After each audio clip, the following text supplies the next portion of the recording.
Alpini in festa, e non potrebbe essere altrimenti, perché questa è la festa delle penne nere. E migliaia stanno partendo e molti sono già partiti dal Bassanese e dall'Altopiano per raggiungere Udine, lì dove storia, tradizione, impegno sociale e sano divertimento si abbracceranno per celebrare la 94esima adunata nazionale.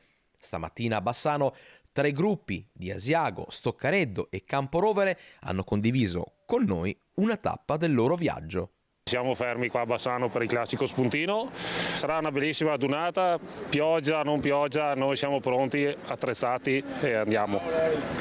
Spuntino a Bassano a base di cosa?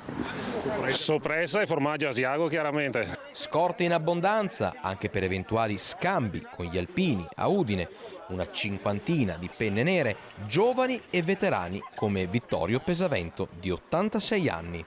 Qual è il segreto per continuare ad avere tutto questo entusiasmo? A lavorare.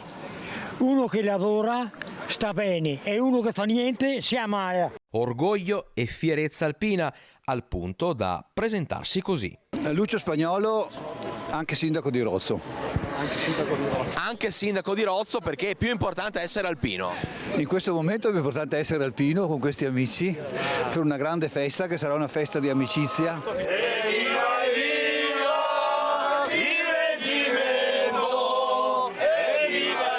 Allora la festa è già iniziata, gli alpini sono pronti a partire, non ci resta che dire viva gli alpini! E intanto a Udine ecco gli alpini di Marostica con il presidente Fortunato Pigato insieme al presidente dell'ANA nazionale Sebastiano Favero. Domenica Rete Veneta sarà in diretta da Udine a partire dalle 7:30 del mattino per portare nelle vostre case tutte le fasi dell'ammassamento e della sfilata fino a sera.